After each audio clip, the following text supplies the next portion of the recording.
లక్ష్మణస్వామి పోరాడగా ఆ బ్రహ్మాస్త్రం వచ్చి వక్షస్థలము అంటే గుండెపై నాటుకున్నది.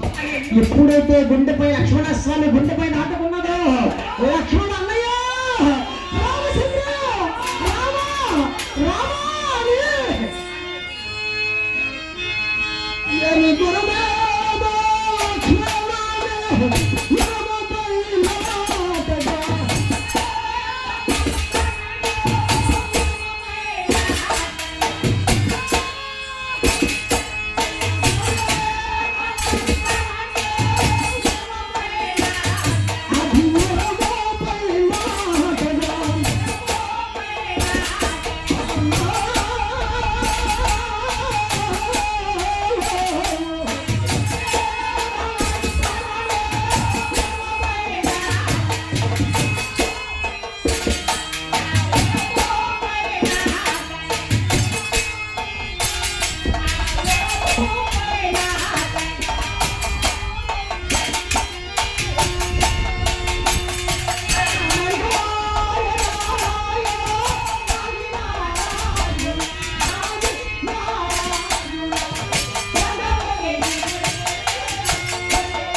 తమ్ముడు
తండ్రికి పెద్ద కొడుకు కుడి భుజము, తండ్రికి పెద్ద కొడుకు కుడి భుజము, అన్నకి తమ్ముడు కుడి భుజము. నాయన నీవు నా కుడి భుజం, నా కుడి భుజము కిందపడిపోయినది కదా, నా శక్తి అంతా నశించేది, నా ధైర్యం నీవే, నా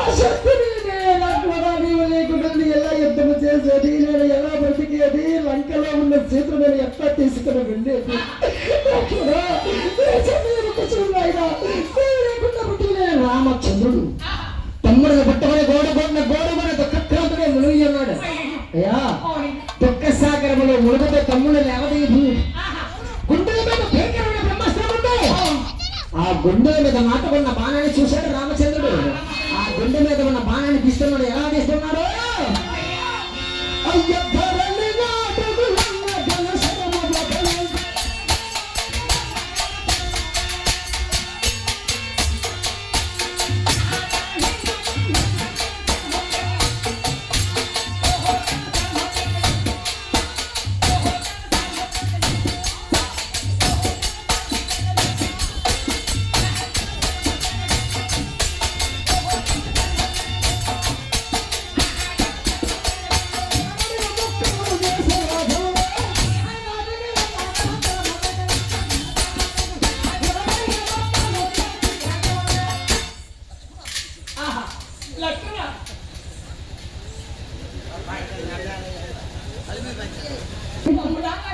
అంటే రామచంద్రుడు తమ్ముడిని పట్టుకుని గోడుకొని ఎలా ఏడుస్తున్నాడో.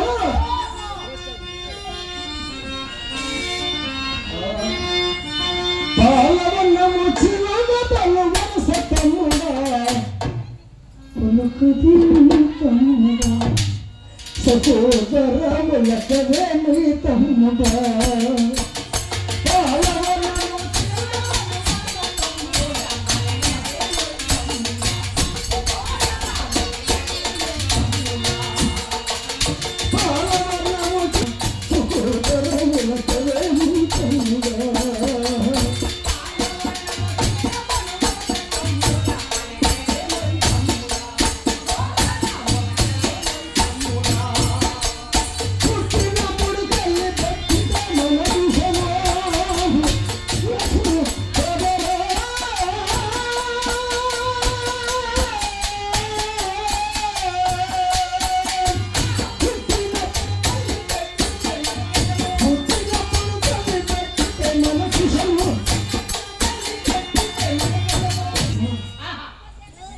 మానవుడికి కష్టం వస్తే చూడండి, మన సామాన్య మానవులు బాధ వస్తే ఎలా ఏడుస్తాము, కష్టం వస్తే ఎలా బాధపడతాము, మనం భరించడానికి భారం వచ్చింది.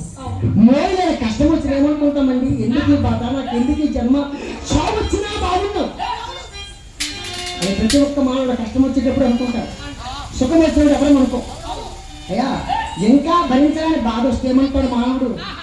నా తల్లి నన్ను పురుటిలో చంపినట్లయినా, పుట్టేటప్పుడు నా తల్లి నన్ను గొంతు పిసికి చంపిన ఈ బాధలు నాకు ఉండకపోయింది కదా అన్నట్టు రామచంద్రుడు కూడా అంటున్నాడు. అయ్యా మనం పుట్టేటప్పుడు తల్లి కాస్త విషము పెట్టి చంపినా నాకు నీకు కష్టం ఉండవు కదా, మనకెందుకు ఈ బాధ అని తమ్ముడిని పట్టుకొని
అడవి పాలైపోతునే సహోదర భూమి పాలైపోతురా.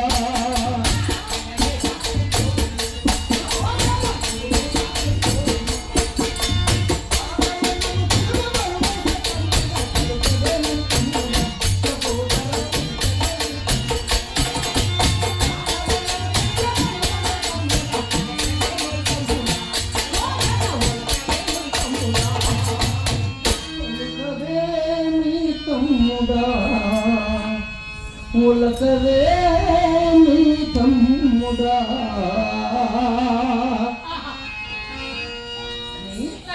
శ్రీరామచంద్రమూర్తి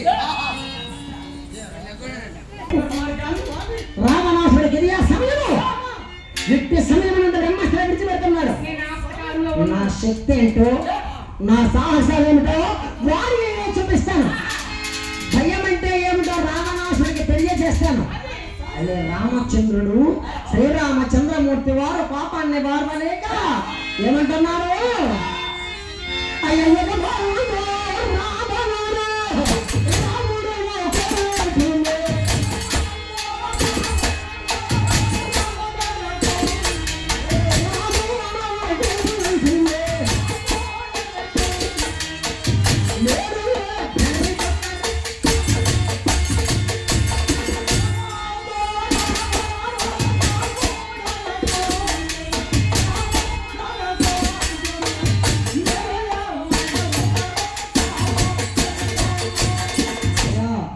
ఈ యుగంలో రాముడు ధనుడు, రావణాసురుడు ధనుడే అని లోకం మొత్తం చెప్పుకుంటున్నాడు. కానీ ఈ రోజు నుండి ఈ త్రేతాయుగమునందు ఉంటే రావణాసురుడైనా ఉండాలి, లేదంటే ఈ రామచంద్రమూర్తి అయినా ఉండాలి.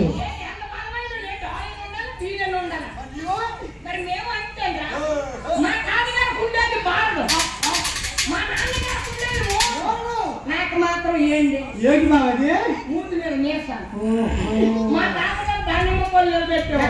మూతి మీద మేసాను మీద మా నాన్నగారు నిమ్మ పళ్ళు పెట్టారు. నాకు ఇన్నిదో ఏంటి మేసం ఏది పెట్టినా అయ్యో జారి పడిపోతున్నాయి. ఏది పెట్టినా ఆగకపోతే నేనేం చేశాను? మా ఊరు మంత్రి దగ్గరికి వెళ్ళాను. అయ్యా మంత్రి కవినాయుడు గారు, మంత్రి దగ్గరికి వెళ్ళి అతను ఖర్చులు కూడా తీసుకుంటే కోసాను తగ్గిపోతాను. కారణం ఏమిటని అడిగాను. అప్పుడు ఆయన సలహా చెప్పారు. రామారావు బాబు మరేమనుకోకండి, సచివాలయంకి వెళ్ళి ఒక ఊరి యొక్క తినిపించండి. నేసం లేదా నేను బాబు పెట్టి వ్యవసాయం కోసం నేడిస్తే పెట్టాను. నువ్వు బస్తా ఊరియా తెచ్చి ఆ ఉన్ని మేసం ముట్టిసి ఇంటి ముందు మంచి వేసుకొని మంచులో ఎల్ల కట్టలు పడుకొని రాత్రి 9:30 అప్పుడు కానీ మూతి మీద బస్తా ఊరియా వంపితే తెల్లారిండి తోటకూరలో దూరి అమ్మ పట్టుకుందరా ఆ ఉండి మేసం ఓడిపోతే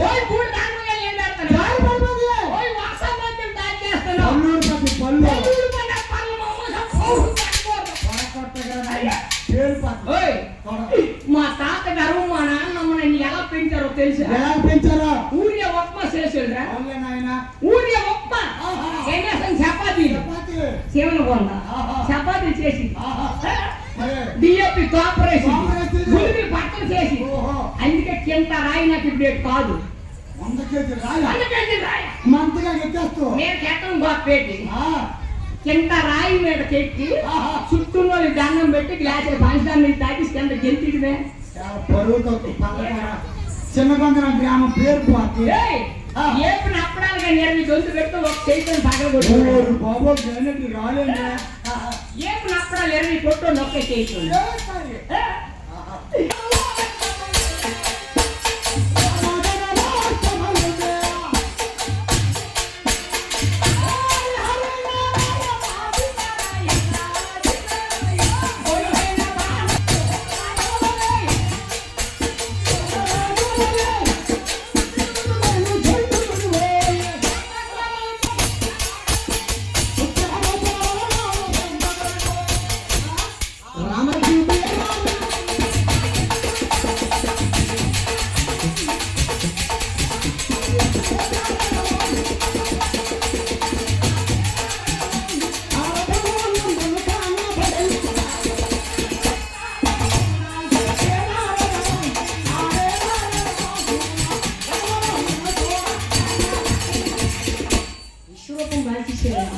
అయ్యా శ్రీరామచంద్రమూర్తి కోపాన్ని వారవలేక రామలింగ ముందు విశ్వరూపం దాల్చారు. ఎక్కడ చూసినా రాముడు. విశ్వరూపం అంటే సామాన్యమైనది కాదు. ఎక్కడ చూసినా ఏ వైపు చూసినా ఒకే రంగుతో కనబడేదే విశ్వరూపము. రావణాసురుని కంటే కన్నా శ్రీరామచంద్రమూర్తి రూపం ఎట్లా కనిపిస్తుంది? ఇసుక రేణువులు. అయ్యా నేలపై ఇసుక రేణువులు చూస్తుంటే ఆ ఇసుక రేణుమూర్తి గమనీయమైన మంగళాపరమైన ఒక విశ్వరూపం కనిపిస్తుంది. ఆ విశ్వరూపంలో చూసినటువంటి రావణాసురుడు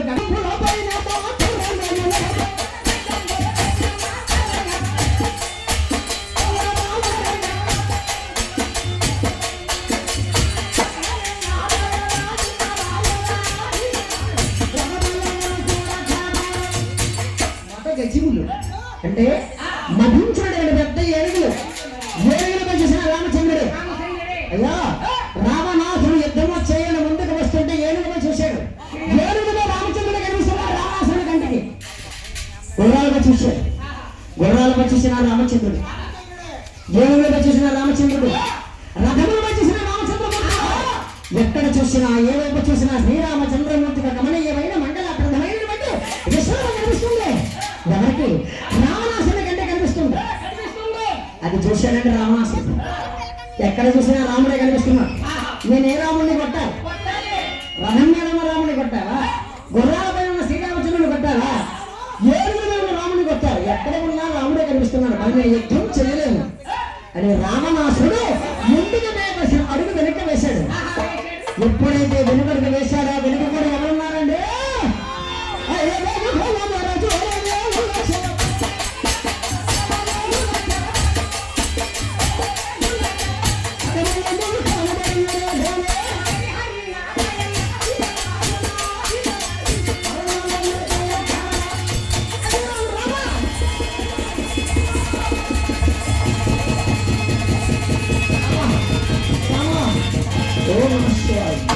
ఓం నమ శివాయ, ఓం నమ శివాయ.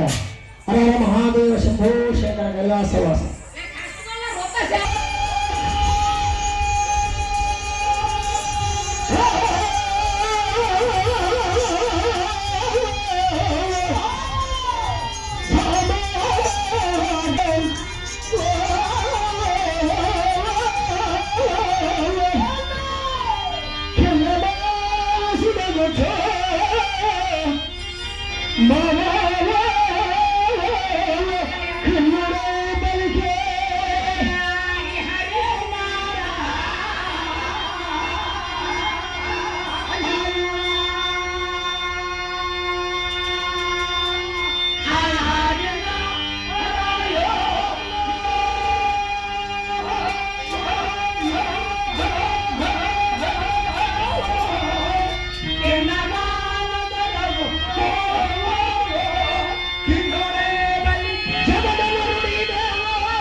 నన్ను వేడి శరములు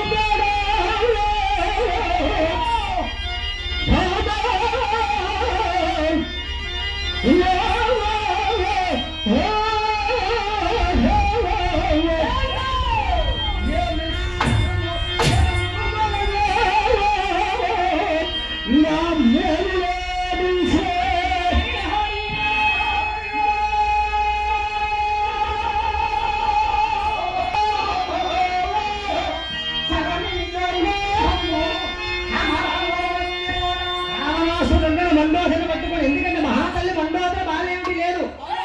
భార్య కావాల్సింది ఏమిటంటే సౌభాగ్యం, భర్త ఆరోగ్యం బాగోవాలి, భర్త చల్లగా ఉండగా ప్రతి ఒక్క స్త్రీ కోరుకుంటుంది. ఏమమ్మా అవునా కదా? స్త్రీకి కావాల్సింది మెడలో తాళి బొట్టు, నుదుటిన కుంకుమ బొట్టు, కాలికి మెట్టు. ఈ మూడు కూడా మహాతల్లులు కోరుకుంటారు, బంగారు తల్లులు ఆడువారు.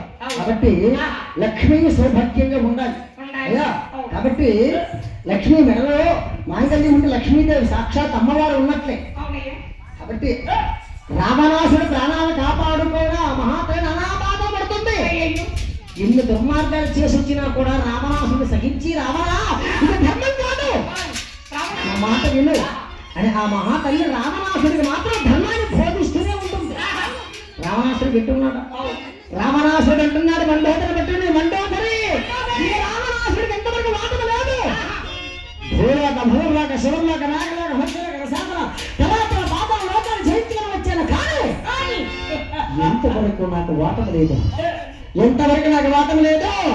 కాబట్టి నేను ఈ రోజు కఠోరమైనటువంటి శివపూజలు చేస్తాను. నా భక్తిని పరమశివుడు వచ్చి శక్తివంతమైన అస్త్రములు ఇస్తాడు. అప్పుడు నేను యుద్ధంగా బయలుదేరి వెళ్తాను. అప్పుడు నేను యుద్ధం చేస్తే ఈ రాముడు కాదు, ఈ నరుడు కాదు, సాక్షాత్ నారాయణుడు వచ్చిన నన్ను జయించలేడు సుమా అని రావణాసుడు మండోదరితో అంటుంటే అంటుంటే మహాతల్లి మహాపతివ్రత అవును కదా రావణాసుడా ఎందుకు నీకు అహంకారం? అంటారు రామచంద్రుడితో మనకు యుద్ధమా? చెప్తామా నాదా రామచంద్రుడు ఎవరయ్యా? జగదభి రాముడు, కోదండ రాముడు. అయ్యా పితృవాకు పై పాల్గొడిన రామచంద్రుడు ఎక్కడా, మనం ఎక్కడ?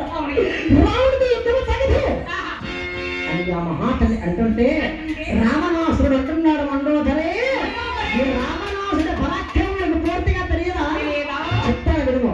నా పేరు చెబితే మండోదరే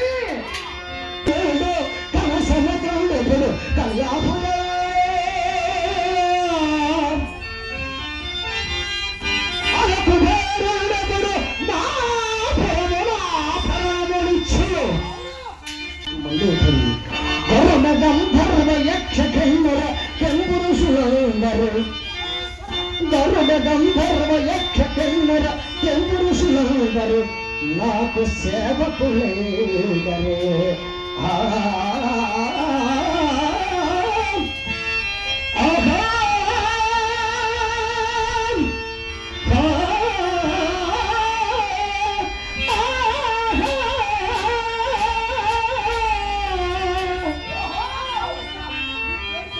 రావణాసుడు అంటున్నాడు, మండోదరి ఈ రావణాసుడి పేరు చెప్పగానే గాలిదేవుడు పంచభూతాలన్నీ కూడా నాకు వచ్చి సేవ చేస్తాయి. గాలిదేవుడు వచ్చి లంకలు అడుగుపెట్టి లంక మొత్తం కసరు చేయాలి. అది గాలిదేవుడు పని. మండోదరి సాక్షాత్తు సముద్రంలో వచ్చి నా లంకలు అడుగుపెట్టి లంక మొత్తం కల్లాపు చెప్పాలి. అది సముద్రుడు పని. అగ్నిదేవుడు వచ్చి లంకలో మంటలు అన్నారు. అగ్నిదేవుడు పని. మండోదరి నా లంకలో ఎవరికి ఎర్రంగుడేమో